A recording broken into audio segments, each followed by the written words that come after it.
I know it's hard, I know it's complicated, but I promised you I've been waiting here forever. I had a much to say, but you're not hear me. No, we're invincible, like fire in the snow. Trust me when I say you are my beautiful world, and I'm feeling it all. We should make an effort. It's true you're so far away, and it's true you don't feel the same. But if you take my hand, we can try and go back. Start it from scratch. I won't let you go. No, I can't let you go.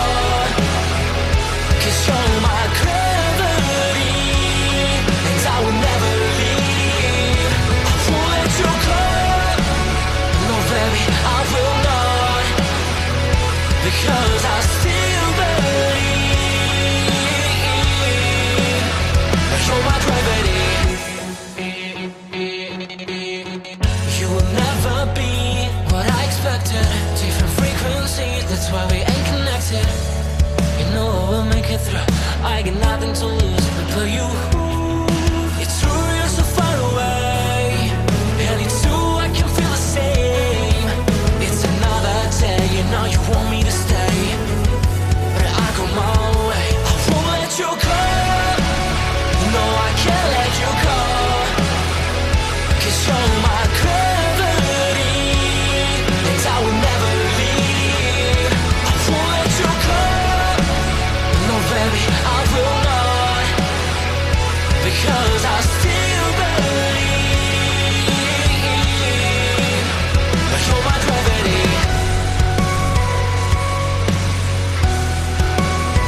You're my gravity.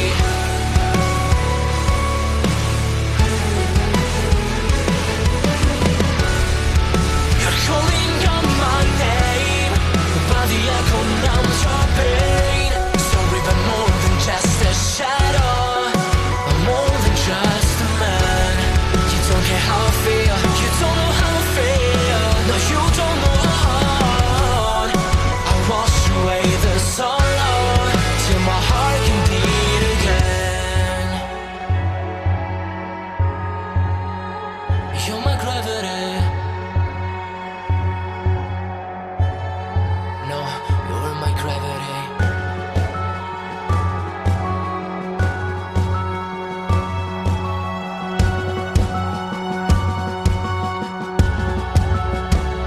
I will let you go. The only thing that I know, you were my gravity, but now I have to leave. I will let you go. What do you think that I want? What do you think that I want? I know how to breathe into my gravity. Into my gravity. Into my gravity. Into my gravity.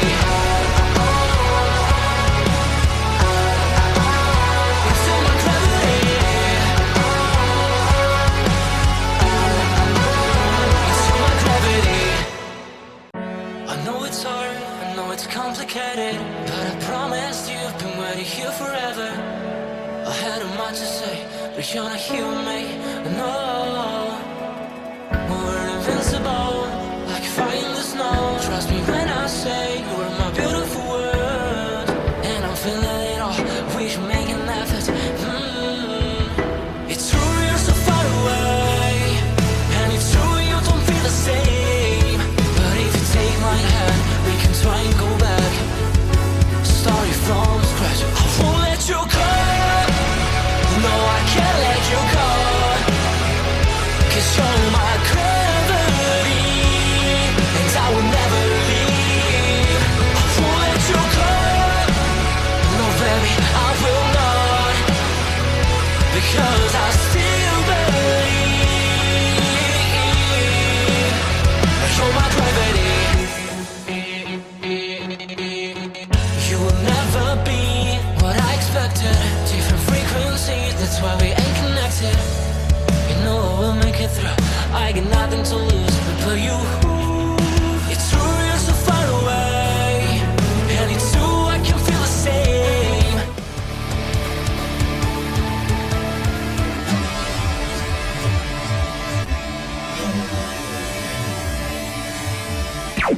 Warning.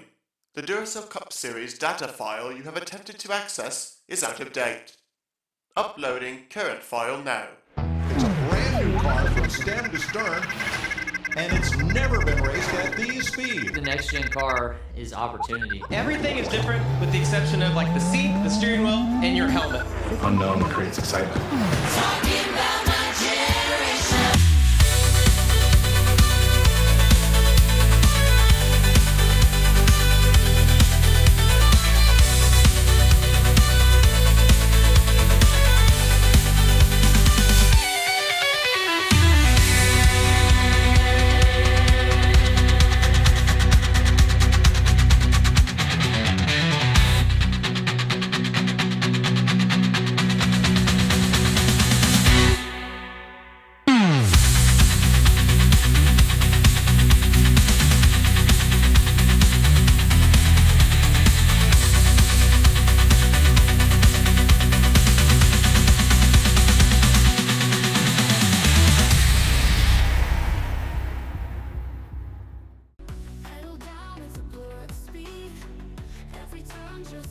Good afternoon, ladies and gentlemen, and welcome as we prepare for the 33rd race of Season 8 of the NNSCRA Duracell Next Gen Cup Series. This is playoff race number 7. It is the first race of the round of 8.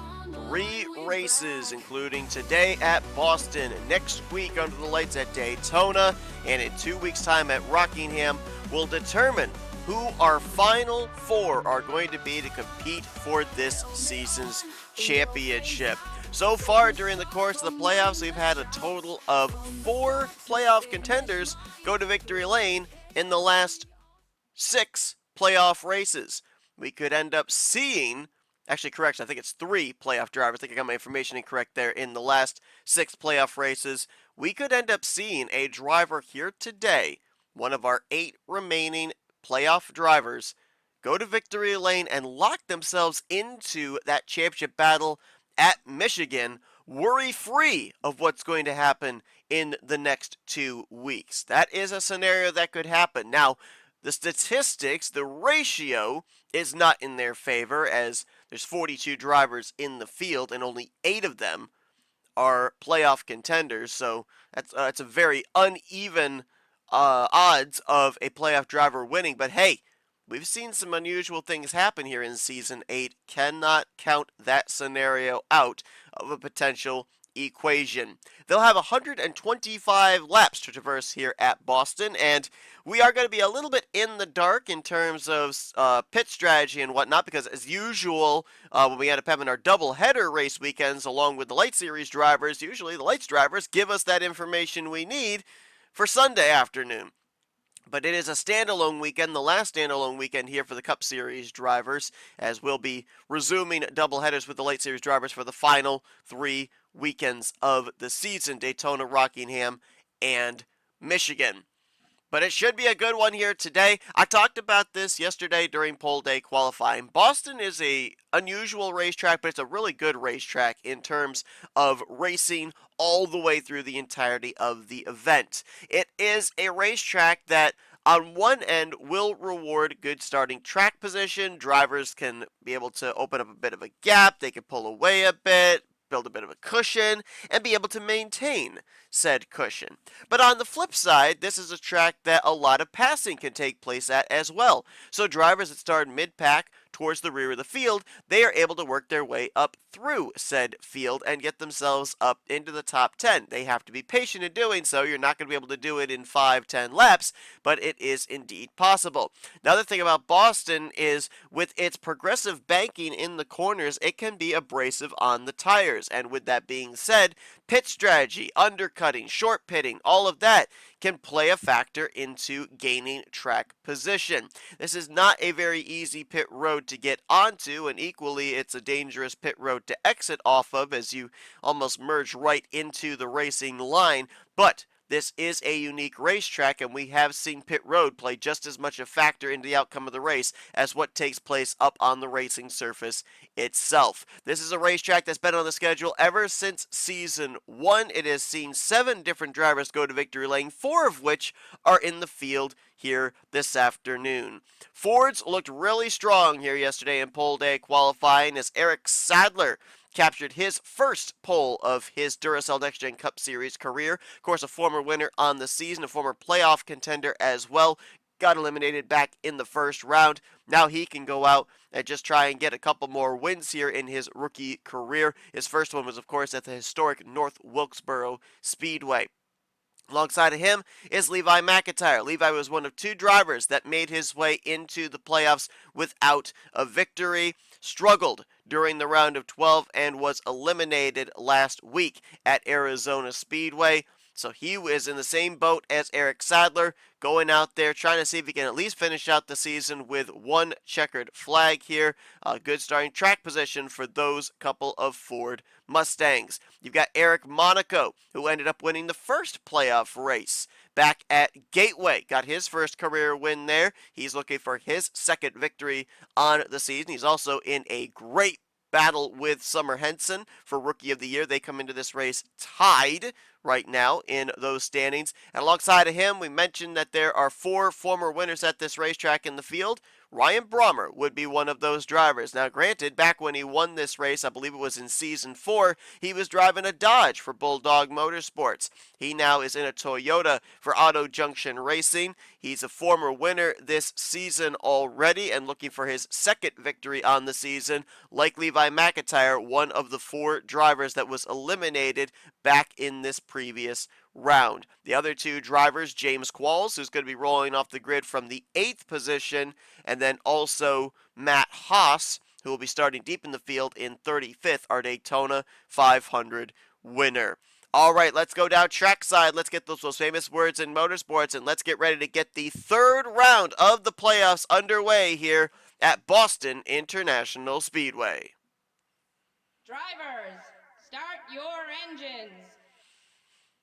Bottom right of your screen, you'll see your 42-car starting lineup. Your remaining 8 playoff drivers highlighted in yellow, and they are spread throughout the entirety of this field. Highest starter of them is going to be the only driver starting inside of the top 10, and that's going to be Alexander Rowe, who will be starting in 9th. Well, with their victories in the last round, Reggie Fogelman and Jack Mitchell, they both carry 5 extra bonus points here into this 3rd round. They'll have 5 points in hand over the remaining 6 playoff contenders: Alexander Rowe, Carson Gum, Nick Gunther, Destin Bolin, RJ Bishop, and Daniel Voiles. Will one of those drivers go to victory lane here today, punch their ticket into the Final 4? We'll have to wait and find out. 125 laps ready to be run here this afternoon at Boston.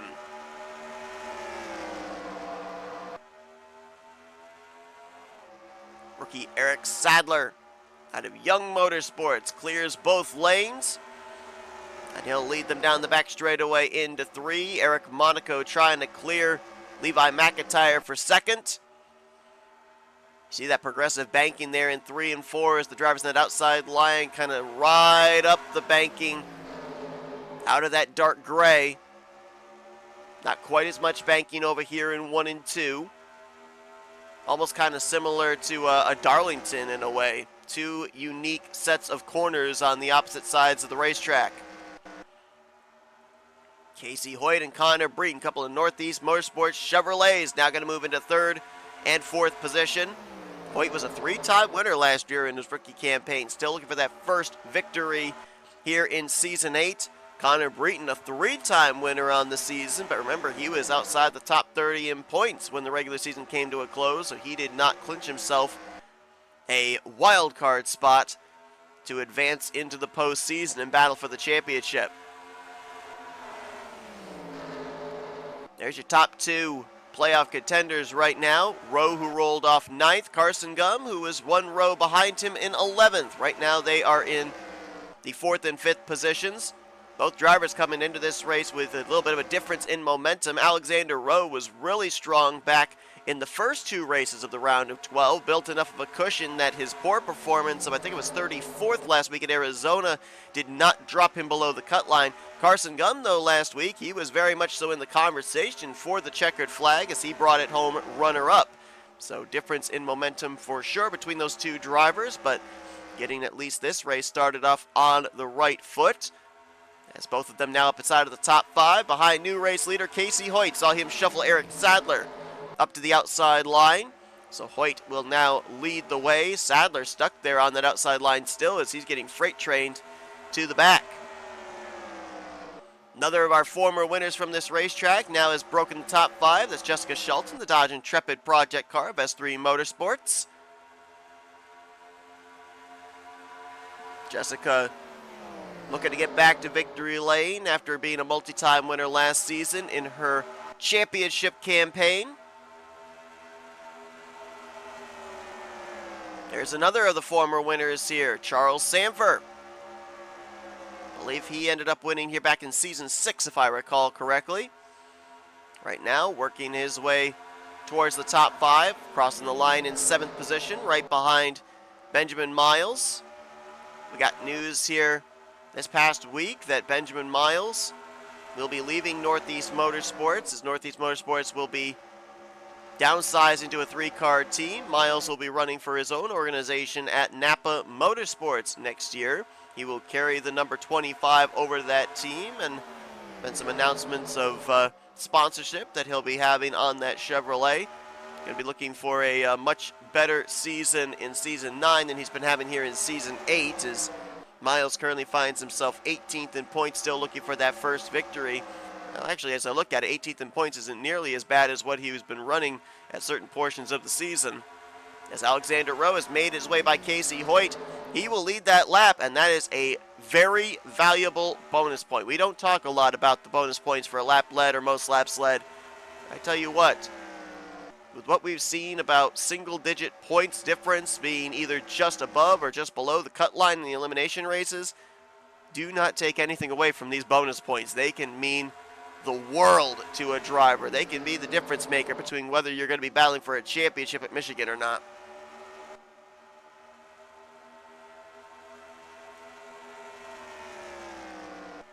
Double checking to see where the only other driver in the field that has formerly won a race here is at. And he is mired all the way back in 35th place. That is the driver that was 8th in the standings at the conclusion of Arizona last week, was the last driver to transfer, RJ Bishop. Right now battling with Matt McIntyre. He's got his car behind him with Seth Cole out of Bishop Family Racing. I believe RJ right now is the second lowest running playoff driver in the field. Jack Mitchell, last week's winner from Arizona, now a multi-time winner on the season, currently back here in 41st. Still up here in this pack are these playoff drivers. Haven't lost touch with anybody.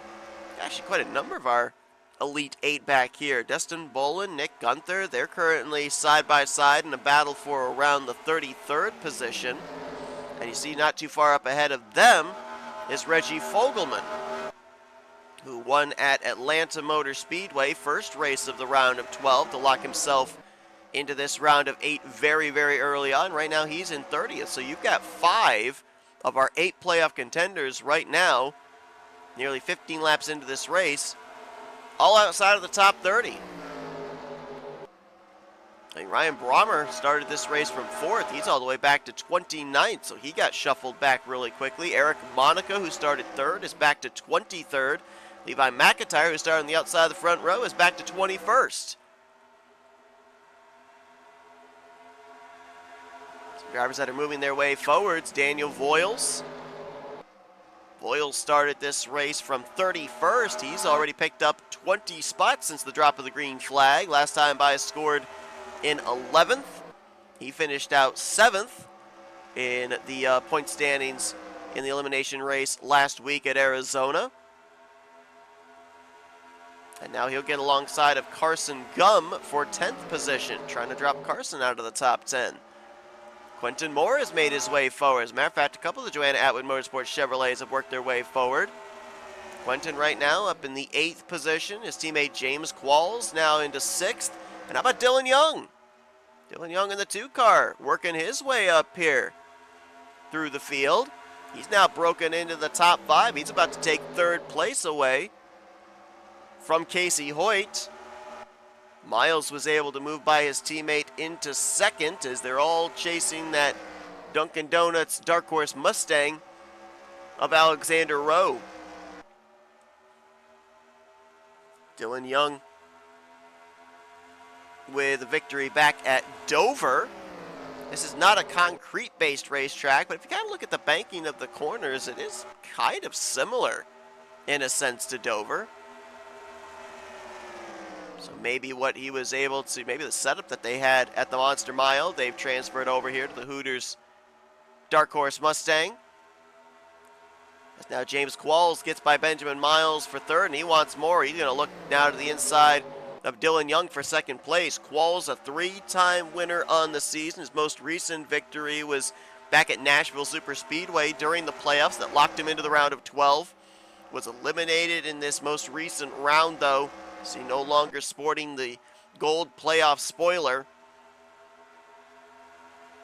And I talk about this all the time, but it's kind of the agony and the ecstasy, right? You get the agony of defeat, knowing that you're not any longer in the conversation to run for the championship trophy. But in a sense as well, it's one less thing that you have to worry about. You don't have to worry about points. You don't have to worry about the playoffs any longer. You've got a sense of freedom now to go out there, be aggressive, and try to end out the season with as many checkered flags as possible. Maybe do something a little bit unorthodox from everybody else. A little bit more outside of the box strategy. I mean, right now, Destin Bolin sits at the top of the wins statistics here in Season 8. 4 trips to victory lane. You've got Matt Haas and Carson Gum and James Qualls and Connor Breton breathing down his neck with 3 wins each. Would love to tie him or surpass him for most wins on the season. And there are 4 races left to do so. Qualls' lap times, I'm looking at them here. He is running about 2/10 quicker, maybe a 1/10.5 quicker every lap than Alexander Rowe. He is closing up the distance. Rowe's been able to lead the last 16 laps, but he may be in trouble here in just a few moments as that Wix-Filter Chevrolet starts to draw a bead on him. Talked about Connor Breeden, 3-time winner. He's now into the 3rd spot. Casey Hoyt in 4th. And how about Eric Sadler? We saw him kind of get shuffled back. He's now worked his way back forward as the pole sitter. Now into the 5th position, trying to go coast to coast, pole to win. We touched on this a little bit yesterday in pole day qualifying. Summer Henson and Eric Monaco, they are currently tied for the rookie points lead. Eric Sadler is a distant 3rd, 9 points back from them. If he finishes well here today, ahead of the rest of his rookie competitors, there's still time. There's still a mathematical equation for him to get into the Rookie of the Year conversation as well by the time we get to Michigan. Teammates side by side for 3rd. Hoyt to the inside of Connor Breton. See how Breton's able to drive it deep into the corner, but as it rides up, those right side tires get out of the dark gray just a little bit, loses a little bit of corner speed on exit. They'll remain side by side here, and now Breton trying to get something going there in that 2nd groove. The more drivers go up there, the more that groove is going to get rubbered in, and the more it may be able to be used as a racing lane. Right now, though, specifically over in 1 and 2 is where drivers are losing more ground.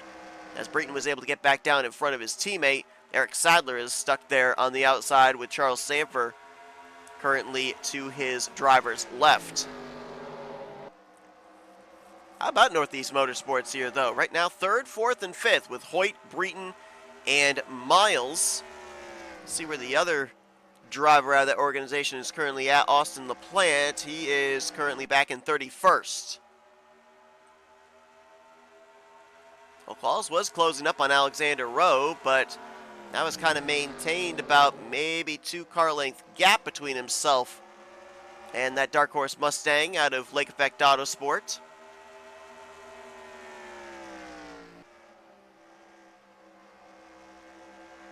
We have been told that Alexander Rowe is returning next season to the organization, to the team. As a matter of fact, Lake Effect Autosport is going to look almost exactly the same next season, with Monaco returning to the 45, Rowe to the 46, and Turner to the 47. 2 victories for the organization overall this season, one with Alexander Rowe, that was back at Bristol Dirt, and Eric Monaco back at Gateway. As Breton got shuffled back from 3rd to 5th, Sadler now back to the inside of Charles Sanford. Cody Lamas has worked his way up here into the top 10 now. He started 6th, kind of faded back outside of the top 10, top 15, now working his way back forward. I would say in the last month, Cody Lamas has consistently had maybe one of the top 5 best long-run cars. They have done a great job with their long-run program. Cody has felt the benefits of that as well in terms of his finishing results. This is a driver that for most of the season was outside of the top 35 in points. In the last few weeks alone, he's been able to climb his way up to 26th in the standings. And that may not seem like much, but when you consider how long he spent outside the top 35 in the standings, this has been a tremendous improvement here. And remember, Cody ended up branching off away from Northeast Motorsports, went to his own organization a couple of seasons ago, and it's taken some time for them to be able to figure it all out as a single car team. But it looks like they have finally turned the corner, and with what we're seeing out of Cody here down the home stretch of Season 8, look out for this 84 car at the start of Season 9. Another driver I noticed back there, he's not yet into the top 10, but you talk about a driver that has been able to work his way forward. We mentioned that this is a racetrack that you can pass at if you've got a good enough race car. Well, Dylan Poteet started this race from the last row, 41st position. It's taken about 35 laps, but he has now cracked the top 15. It just shows it is possible. Benjamin Snyder up ahead of him there started 39th, and he's now into 13th place. So it is possible to make passes at Boston. You just have to be methodical about it. Matt Haas, one of our drivers that was eliminated from the playoffs last week, 3-time winner, Daytona 500 winner here in Season 8. He started back in the 35th position. He's gained 24 spots since the drop of the green flag, in 11th, and trying now to take the 10th position away from Cody Lamas. That's why this racetrack has been on the schedule season after season after season, going all the way back to Season 1.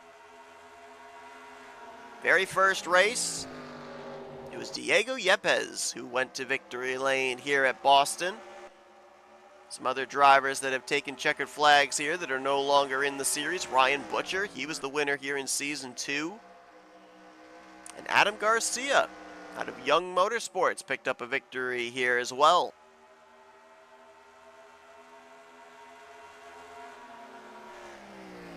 Alexander Rowe continues to show the way. He's got the benefit of clean air. I almost wonder if that might be a big reason why Qualls has not been able to close up on him. You see, this gap is really maintained about maybe 2 car lengths, maybe a little less. Qualls has not been able to draw right up on the back bumper, and I wonder if part of that might be, you can't visibly see it, but there is an air bubble there, where Qualls, as soon as he gets to within a certain distance of Alexander Rowe, he hits a wall of air, which we call dirty air. What that does, that's the air that comes off the spoiler of the 46, and it affects the front end, the nose of James Qualls. And that car will get tight going into the corner. It will get tight and not want to turn coming off of the corner. That could be affecting Qualls as he's trying to reel Alexander Rowe in. We also mentioned as well, with not having the Light Series drivers to be able to base the fuel numbers off of here this weekend, how far can these drivers make it on a tank of fuel? Can they get to halfway, which would be around 62, 63 laps? Not sure. Miles for a moment was looking to the inside of his teammate Connor Breton for 4th. Now Dylan Young. He'll peek to the inside for 5th place. How about Cole Deaver? Great run there for the Wheaties Chevrolet out of S3 Motorsports. Seen a couple of the S3 Motorsports cars up here inside of the top 10 today, as Eric Sadler got very wide and actually might have brushed the wall there. Up through 3 and 4. Can't tell if there's visible damage on the T-Mobile Dark Horse Mustang, but he definitely got up and out of the groove. But as we go back and talk about Cole Deaver, 36th in points. You know, we talk about all these drivers that have really struggled this season. They just want to end out the season as best they can, as here we go. Lap 42's completion is when we're going to see drivers making pit stops, so we're looking at a 2-stop race here. As Charles Sanford is in, Daniel Voiles, Summer Henson, Levi McIntyre, Kyle Langland, Seth Cole are 2 non-charter go-or-go-home drivers, along with RJ Bishop and Ryan Brommer. So Alexander Rowe, the first one on pit lane. Looks like we got more coming down this time, being led by Casey Hoyt from the 3rd position. Miles, Young, Lamas are in. Sadler, let's see if any of our playoff drivers are in. Yep, there's Nick Gunther, there's Jack Mitchell, and Reggie Fogelman. That turns the lead over to James Qualls. It looks like he's coming in this time. Breton will follow him in, along with Deaver and Haas. Let's see if anybody else is going to stay out any longer. There's Carson Gum and Destin Bolin, playoff drivers coming in this time. A little contact on pit road there between Poteet and Keith Batson. Looks like everybody else came down this lap, so expect somewhere around lap 90 with 35 to go. Going to be our second and final trip to pit road for these drivers. As some drivers getting up to speed, other drivers returning to the track. It looks like, at least for the moment, Rowe will cycle back to the point. We'll have to see where James Qualls is going to be, though, in relation, as 3 wide. Whoa, look at that. Daniel Voiles up to speed, shot the gap between Sanford and Miles, and he made it work. Qualls just now leaving pit road. I think Daniel Voiles might actually cycle up to 2nd place. Qualls, who was 2nd, I think is going to drift back here to around 6th or 7th position. A couple of drivers that really gained on that pit stop cycle, Daniel Voiles and Summer Henson. Henson's going to cycle to 6th. Voiles is all the way up to 2nd. And Alexander Rowe back to the top of the scoring pylon. Great pit stop for that team, and look at the gap he's been able to open up. I'll have to wait and see what scoring says. That time by was the interval from the 46 to the 26. And we'll keep an eye on lap times here as well to see if Voiles can reel Alexander Rowe in. It's like scoring showing just a tick under 2 seconds is the gap from Rowe back to Voiles. 2 playoff contenders right now, 1st and 2nd. Then you got a trio of Chevrolets with Charles Sanford, Casey Hoyt, and Benjamin Miles, 3rd, 4th, and 5th. Summer Henson is cycled into 6th. James Qualls is 7th. 8th is Dylan Young. 9th place is Cody Lamas. And completing your top 10 is going to be Benjamin Snyder. Kyle Langland is now up to 11th. He just took that spot from Connor Breton. 12th place is under contest between Breton and Seth Cole. 14th is Levi McIntyre. And 15th place will be Matt Haas. RJ Bishop is right now in 16th place. That is the next highest playoff contender outside of the top 2. Anthony McCrory is 17th. Jessica Shelton in 18th. 19th, Daniel Bouchard, and Cole Deaver is now cycled all the way back to 20th. Where are the rest of our playoff drivers? 24th is where we find Destin Bolin. Carson Gum, who started this race from 11th, he's all the way back here in 26th. And it doesn't get better for the other playoff contenders as Nick Gunther mired back in 34th. Jack Mitchell right now in 36th. And Reggie Fogelman is the lowest running of our playoff drivers. He is back in 39th. Eric Sadler back here in 40th. Have to wonder if when we saw him go up there and brush the wall, if he did maybe damage the right side of that car, if they might have kept him on pit road a little longer. He lost a ton of track position on that pit stop. Jesse Turner all the way back here in 41st, and Keith Batson, looks like it's going to be, at least for the moment, back-to-back. Bad weekends for him. Remember, last week he was in the conversation to win at Arizona, but ended up getting tipped up onto his side on pit road on his final pit stop, and that took him out of the running of not only the win, but a decent finish in that race event.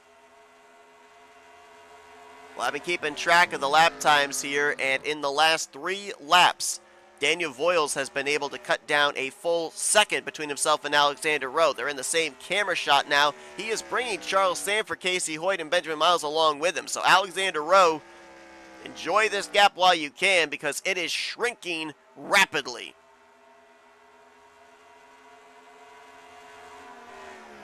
Again, I cannot stress this enough. Remember what's at stake here, specifically for Rowe and Voiles. You win here today at Boston, you are going into the high, unpredictable, wild card track of Daytona.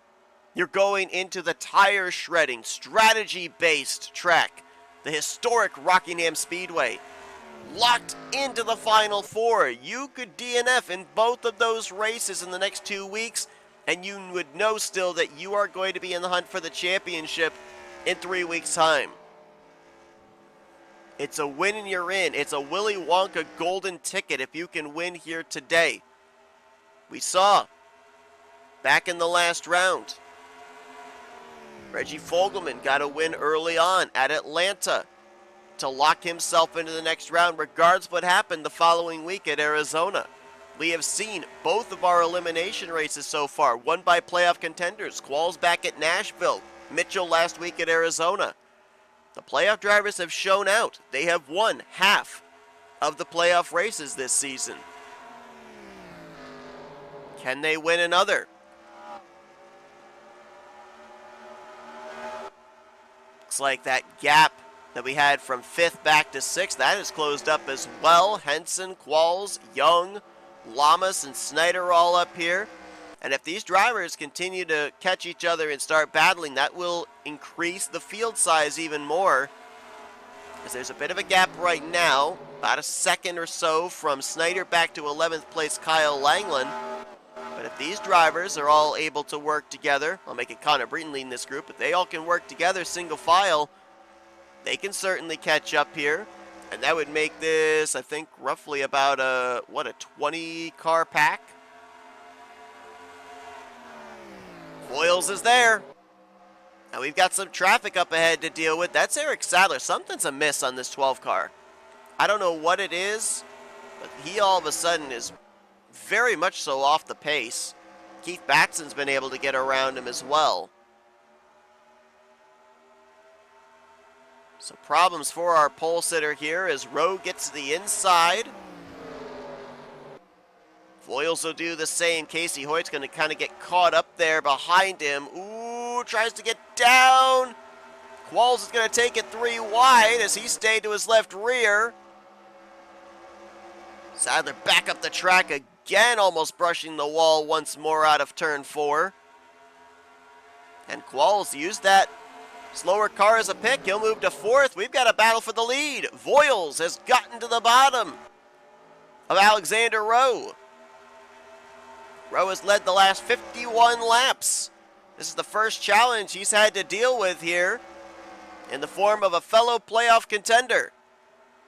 But look how he was able to get the run there off of turn 4. Looks like that outside line is finally rubbered in the longer this race has gone on. And he was able to hold Voiles off, keeps the race lead. Voiles will hold off Benjamin Miles to take 2nd, and Qualls continues to charge forward as he looks to move into the podium spot.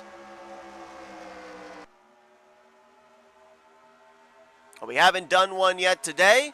Let's take an onboard. Let's go on board with our 3rd place driver, the Wix Filter Chevrolet of James Qualls, as he hunts down the top 2 here at Boston.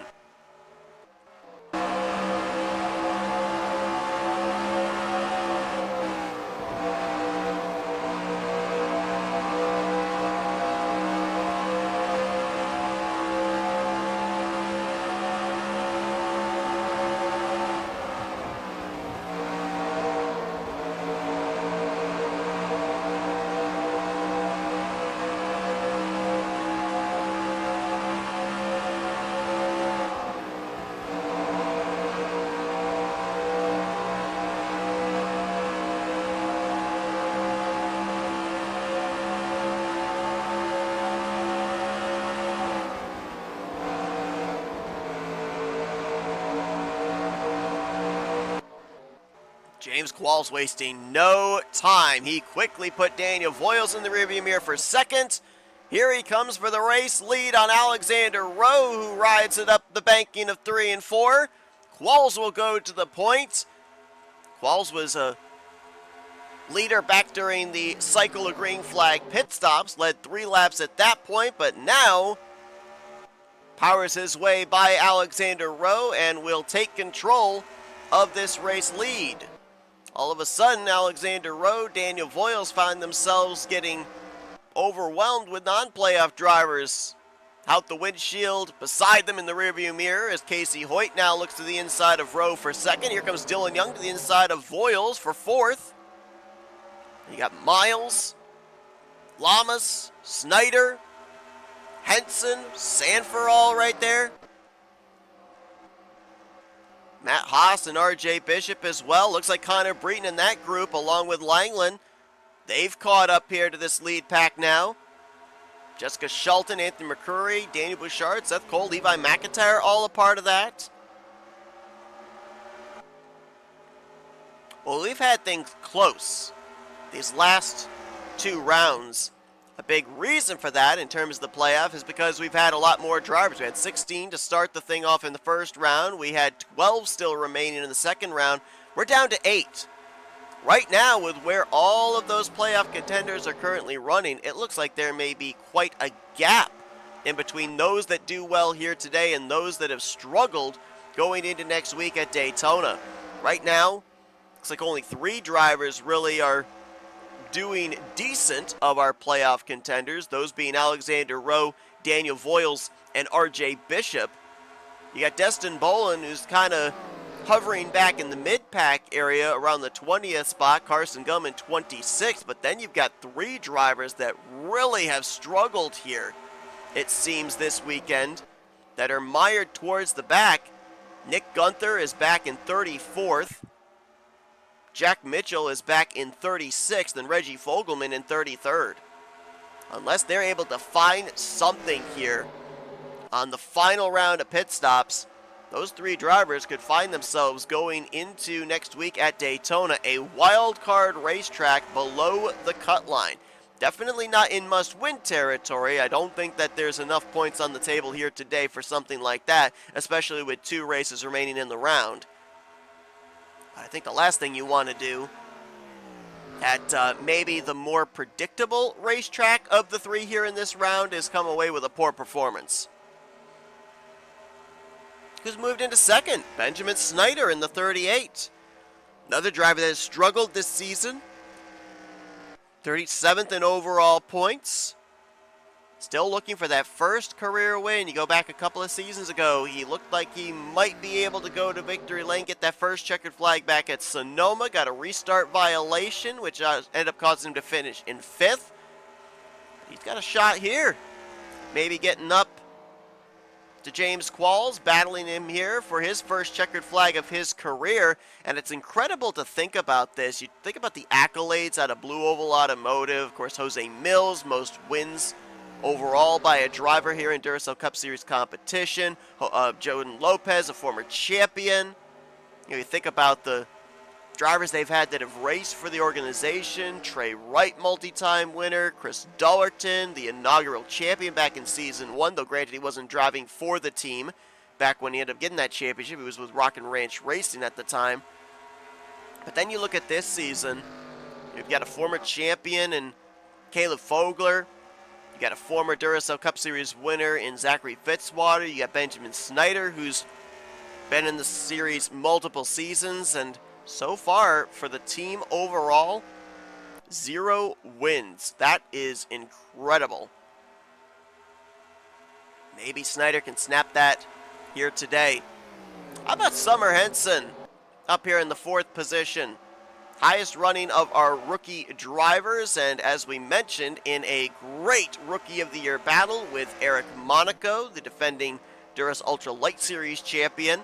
The 2 of them came into this race tied, but Summer Henson, off that round of green flag pit stops, gained a ton of track position, and now up here inside of the top 5, currently holding down 4th place.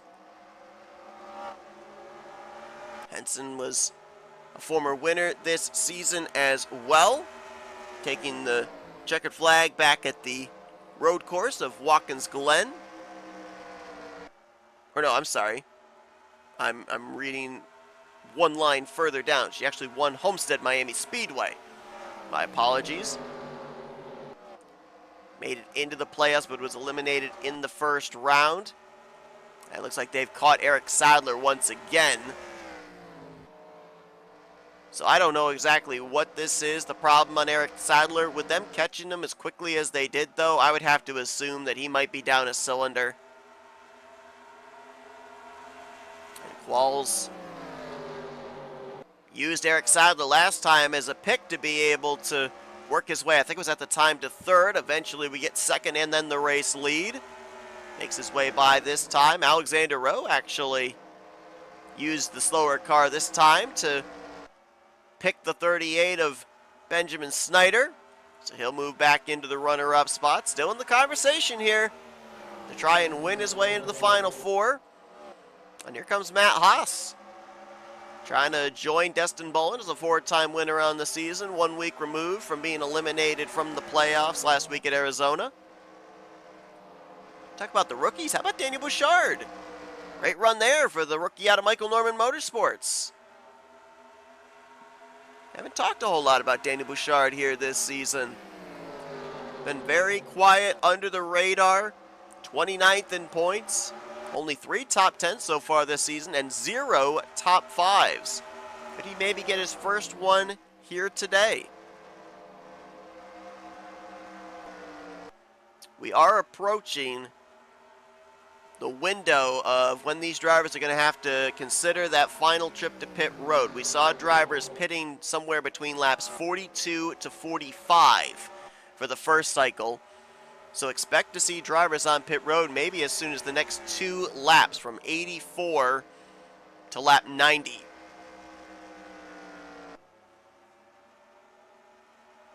Alexander Rowe was one of the first ones onto pit road. James Qualls was one of the last. Let's see if that strategy stays the same here on this second trip to pit lane.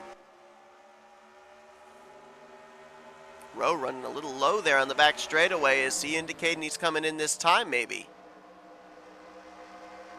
No, guess not. Maybe he was running a defensive line there against Matt Haas, making sure he didn't get to his left rear quarter panel. As now Snyder will take a look into turn 1 on Haas for third place.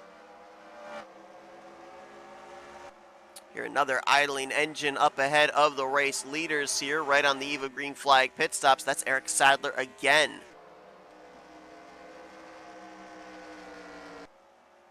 So he is majorly off the pace as Matt Haas up the track there through 3 and 4. It's 3 wide. Daniel Bouchard actually shot up the middle between Haas and Snyder to get to third place. And now he's putting the pressure on Alexander Rowe. This 33 car is strong. Could we end up having all 4 of our full-time rookies go to victory lane this season?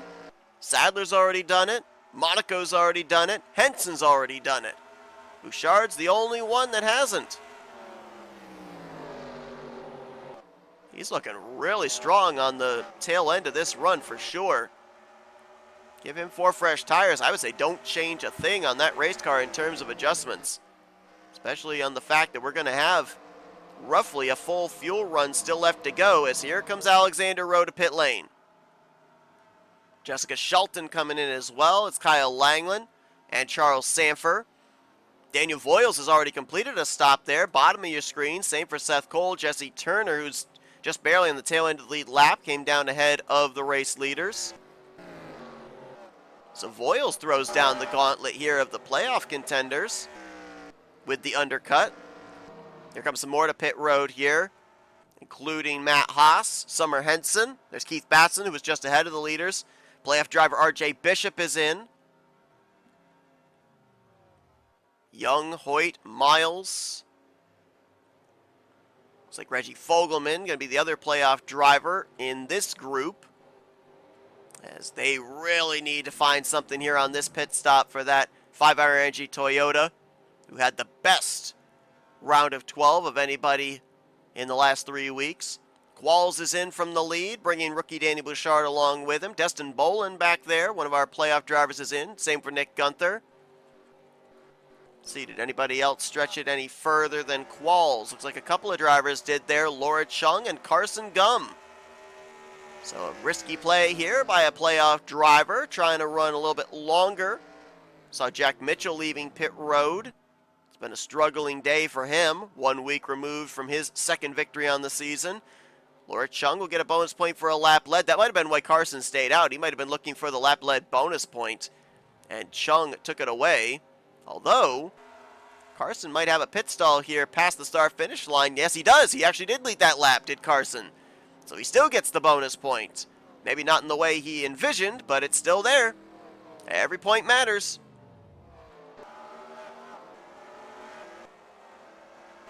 Let's see if Qualls was able to cycle back to the front. Ooh, maybe not.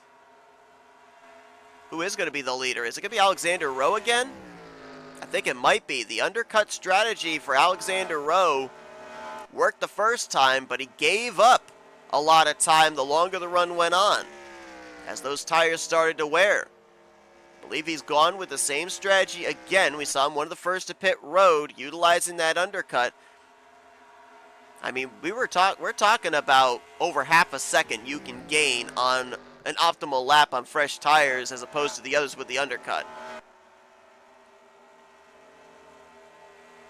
And indeed, I believe Alexander Rowe is going to be the race leader. Look who's going to cycle to second. A non-charter driver in Seth Cole, making only his second start on the season for Bishop Family Racing.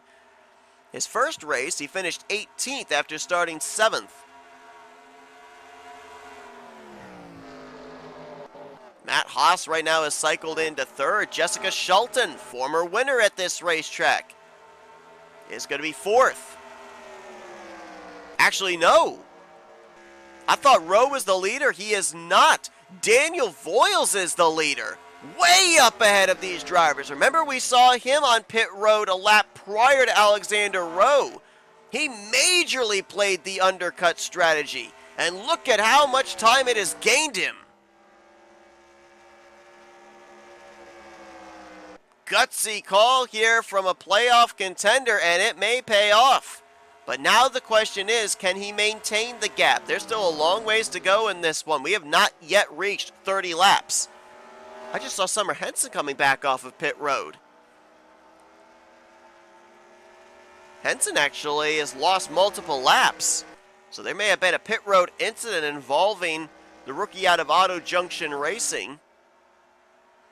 And that's a shame because she was having a great run going. Not sure exactly what happened to her, but scoring is showing her 5 laps down in dead last.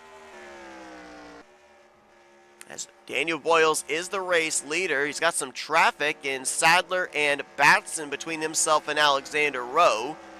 Benjamin Snyder has now made his way around Seth Cole for third place. Keep an eye on this group. They've got enough time. We've got 30 laps remaining here. They could close up on the top 2 if they can work their way through this traffic. They've got the benefit of draft on their side. Got James Qualls right now in 5th. Danny Bouchard 6th. Kyle Langland 7th. Very impressive. Both of our non-charter go-home drivers here today inside of the top 10. Cole and Langland. Matt Haas right now is in 8th, I believe. RJ Bishop in the top 10 in 9th, and Jessica Schulten is going to drop back to the tail end of this group now in 10th position, but she's the only driver, well, actually, no, one of 2 drivers up here inside the top 10 that formerly won here at Boston, RJ Bishop being the other. Boyle's going to have some more traffic to deal with here in a moment. That's Jesse Turner up ahead, and that is a teammate to the 46. So you have to think if Voiles gets up here to Turner, Turner's going to play all the defense he can to try and give Alexander Rowe the time necessary to try and close up. Problem for Alexander Rowe right now is I believe he may be losing ground. Summer Henson actually just got around him. And that could be those tires going away. Remember, Rowe was one of the first ones onto pit road, but so too is Voiles. So if you're Voiles, should you be worried if Benjamin Snyder can get by Alexander Rowe, would he have enough time with fresher tires to reel in Daniel Voiles for his first win of his career? Qualls and Cole side by side. That's for 4th place right now. Haas and Bouchard for 6th.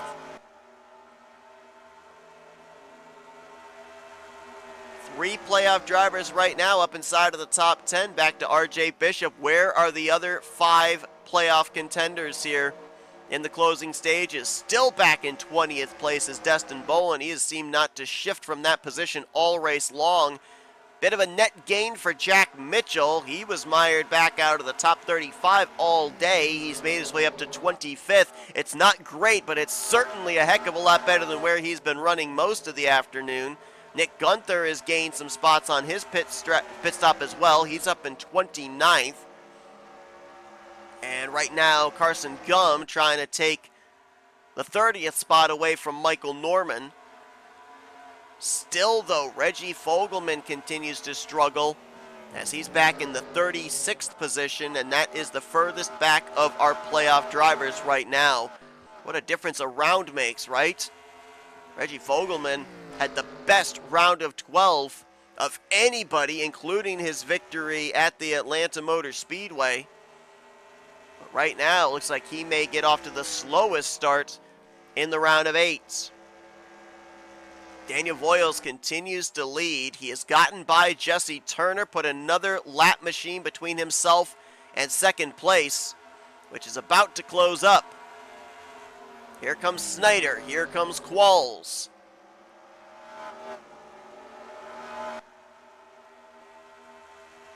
Summer Henson working her way by Eric Sadler. It looks like on that pit stop, whatever the issue was for Eric Sadler, they have fixed it. He does not look nearly as off the pace as he did during that last run. So whether there was some damage that was affecting the handling of his car, maybe they popped the hood and were able to diagnose what the issue was. Whatever it is, they've got him back up to speed here, as here's 2nd place. Snyder to the inside of Alexander Rowe.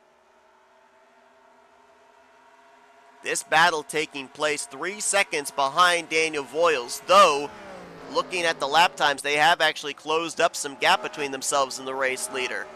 It was 3.5 seconds. It's now 3 seconds on the dot. So if Snyder can keep this pace up, I think he may have enough laps to be able to close up on Voiles, especially if Voiles' tires are starting to really go away now. Remember, he was one of the first ones onto pit lane. He played the risky strategy of gaining track position with pitting earlier than others. But the question would be, could he maintain the gap here for the final run to the finish? That last time by, Snyder was 0.2 quicker than Daniel Voiles. We'll check this time by and see if there's any gain by the 35. Again, remember, there are some lap machines between himself and Voiles. He's got to get by Keith Batson. He's got to get by Jesse Turner. Might not have to worry about getting by Summer Henson. I think she's going to get one of her laps back the hard way here, as she is turning some of the fastest lap times on the track right now. Snyder has gotten himself by Batson. He's now going to work on Eric Sadler. He's bringing Qualls along with him here, too. If Snyder gets up there to Voiles, we could have a 3-car fight for the win. Alexander Rowe is now shuffled back to 4th position. That last time by, about a 10th quicker for Benjamin Snyder, as he's having to deal with that traffic. If he can get clean air, he'll start closing up here, and this will help him as well, with Summer Henson moving Daniel Voiles up and out of the groove here. Henson will get one of the 5 laps back, go to 4 down, but still running in dead last. Snyder has cleared Eric Sadler, as has James Qualls. These two might be able to work together here to close up on the 26. That last time by, Voiles was a little bit faster than Snyder and Qualls, who of course were dealing with traffic. That time by, though, collectively, they gained 0.3 of a second on Daniel Voiles. It's down to less than 2.5 seconds. And they've definitely got time. We're not even at 10 to go. They have plenty of time. If they can get 2 to 0.3 of a second every single lap, they are going to be on Daniel Voiles' back bumper with about 2 to go. Voiles right now is running nearly a full second slower than his fastest lap of the day. Snyder and Qualls, they are only running about 0.8 slower than their fastest lap of the day.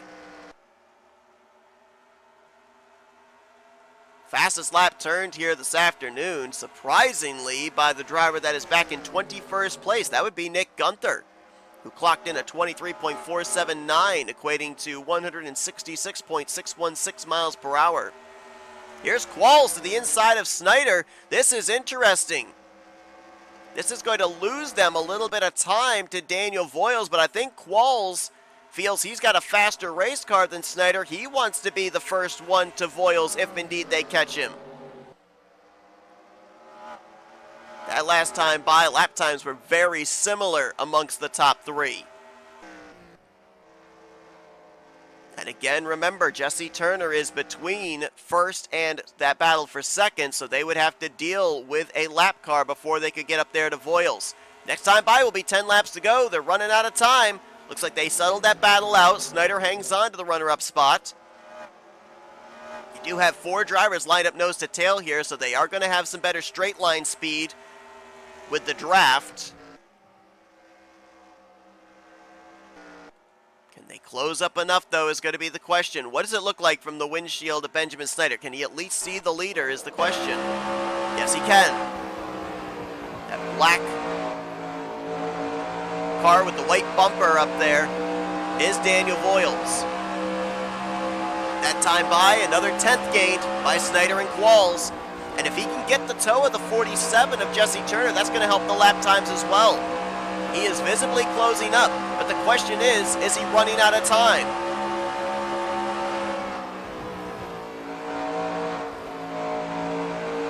That time by, 0.3 of a second eaten into by Snyder and Qualls. 24.5 to Voiles 24.8. This is going to be so close. What about this lap? 24.7 by Snyder as Qualls takes a peek to the inside. Voiles ran a 24.9. And Qualls is alongside of him for second place. If Qualls is going to make this pass, he's got to make it here. They cannot battle. They cannot continue to battle and gain time. And Snyder again is going to hold off Qualls, it looks like. They're running out of laps. That time by, even with battling, they were slightly faster than Daniel Voiles, but not by much. Qualls again looking low.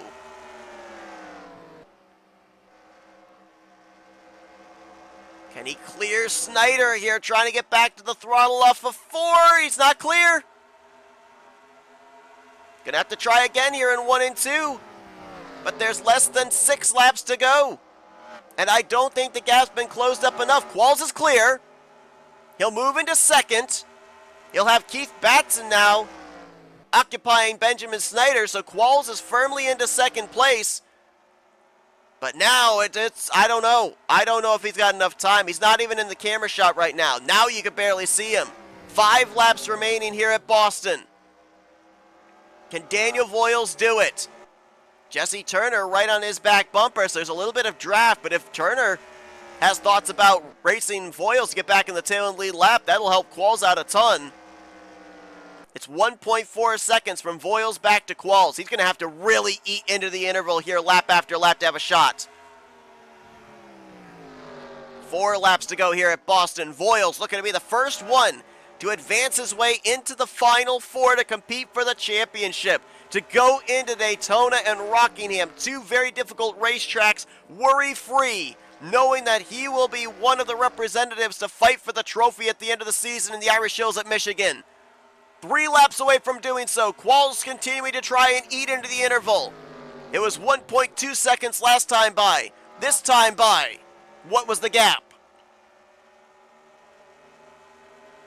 Qualls has got about 3 lap fresher tires than Daniel Voiles, but they lost so much time battling for second place, I don't think they're going to have enough time to catch him. 2 laps remaining. Qualls can see the leader, but he only gained a 10th the previous lap. He would also have to get by Jesse Turner, which would cost him time. I think that this is done. I think that this is a done deal for Daniel Voiles. You go back to that strategy call. He was one of the first of the playoff drivers onto pit road. He was able to maintain the gap, though it was eaten into quite a bit. The white flag is displayed, the flag he's been waiting to see for the last 20 to 25 laps. Down the back straightaway for the final time, Daniel Voiles, who was just barely above the cut line to advance here into the round of 8. He will secure himself a spot in the final 4. Daniel Voiles is going to victory lane today at Boston International. Golden ticket for Daniel Voiles, as they will set their sights past Daytona, past Rockingham to Michigan. They will fight for a championship. Will the driver out of World NOS Racing. 5th playoff driver to go to victory lane. Correction, 4th playoff driver to go to victory lane in the 7 raced playoff events. And Daniel Voiles will be one of the 4 drivers that will compete for the championship here in Season 8. What a strategy call. Could have easily not worked out for them. Snyder and Qualls, they were eating into his gap. But I believe that those 2 or 3 laps that they stayed side by side battling for second, I think that was the difference maker. That was all that Daniel Voiles needed to be able to maintain the gap between him and the fresher tires in the rearview mirror to pick up the victory. His 2nd of the season. His first one was back at Sonoma, a road course. And Daniel Voiles is going championship racing in 3 weeks' time. Qualls was able to close it up to less than a second. It was a little less than 7/10 when he crossed the stripe. But he would have needed, I think, another 10 laps at least, not only to get up to Daniel Voiles, but he would have had to spend maybe a lap, lap and a half, maybe 2 laps getting around the up-to-speed car of Jesse Turner as well. He'll bring it home in 2nd place, though. Benjamin Snyder will complete the podium in 3rd. Alexander Rowe, after leading a race-high 54 laps, so those are some bonus points coming his way, he will finish in 4th. It's not an automatic lock into the final 4, but it will give him a pretty decent cushion between himself and the cut line going into Daytona next week. Dylan Young will bring it home in 5th. Connor Breton in 6th. R.J. Bishop, another playoff driver with a great run today, as he'll finish in 7th. We'll see what kind of a points gap he'll have between himself and the cut line. Daniel Bouchard, great run for him, as he will get rookie of the race, 8th position for him. Charles Sanford will finish in 9th, and World NOS Racing going to have both of their drivers finish in the top 10 today, as Kyle Langland will bookend the 10th position. Jessica Shelton was 11th, 12th for Casey Hoyt. Seth Cole in his 2nd start, 13th. How about Destin Bolin? We mentioned he was kind of holding down 20th place all day long. He was able to advance his positioning in the closing stages here, finishes 14th. I believe that will put him as the cut line driver going into next week at Daytona by a slim margin over Nick Gunther, who finishes just behind him in 16th place. Jack Mitchell, great gain for him today. Not exactly the run he wanted, but this is a car that was destined to finish somewhere between 35th and 40th based off of the first half of this one. He'll come away with 20th place. That is a good net gain there for him. He will obviously still be below the cut line going into next week. Same for Carson Gum, who finishes in 23rd. But the big one that we're going to have to keep an eye on here in the next couple of weeks is going to be Reggie Fogelman. He ended up finishing all the way back in 36th position. Not the run that he was looking for, especially with all the momentum he was carrying from the round of 12. He will obviously be 8th of the 8 playoff drivers heading in next week. We'll have to wait and see what kind of a gap he'll have to make up between himself and the cut line, which will be 4th in the standings here for this round. Everybody finished this race under power, but multiple drivers having multiple issues. Some of this could have been on-track related. Some of this could have been pit road related as well. A few drivers finishing off the lead lap, including Turner, Keith Batson, Eric Sadler, and Summer Henson. Tough break there for Eric Sadler, who started this race from the pole position, was looking like a strong top 10 contender most of the day, but then when we saw him off the pace, it just went rapidly downhill from there. But Daniel Voiles, how about this driver? Second win on the season and maybe the biggest win of his career, as he has locked himself into the Final Four to compete for the championship in 3 weeks' time at Michigan International Speedway. Who will the other 3 drivers be that will join him? We may find out as soon as next week at Daytona if another of our playoff drivers go to victory lane. We've got Daytona, we've got Rockingham. That's going to set the stage for our 4 championship competitors in our season finale. And we get our lights drivers back starting next week as well. We will finish out the final 3 weekends of the season, Daytona, Rockingham, and Michigan, with our double headers, lights, and Cup Series drivers, as the lights drivers are getting close to determining their Final Four to compete for the championship as well. Thank you all for joining us this afternoon from Boston. If you enjoy the coverage of this race, please be sure to give this video a like. Subscribe to become part of the crew today. We have shown you your full finisher results. You're now looking at your point standings and your Elite 8 playoff standings heading into next week at Daytona. It is the first time that we've ever had Daytona twice on the schedule. We've run at other super speedways here during the course of the playoffs, but we're going back to the high banks of the World Center of Racing. Nighttime racing should be a good one. Hope you guys will join us for that. But until next week, when we see the lights drivers and the Cup Series drivers at Daytona International Speedway, I've been Seth Cole, and you've been watching another broadcast courtesy of NSCRA TV, Offline Racing at its best.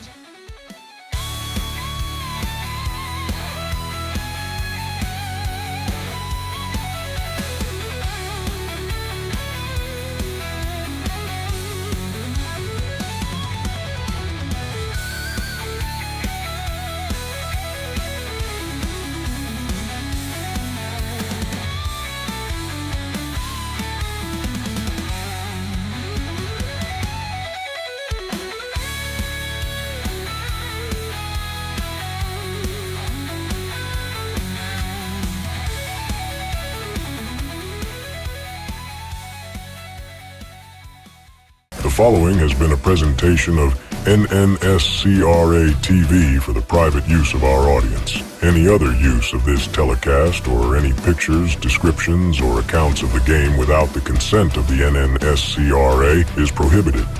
NNSCRA would like to thank all of our loyal fans, and we hope you enjoyed today's broadcast.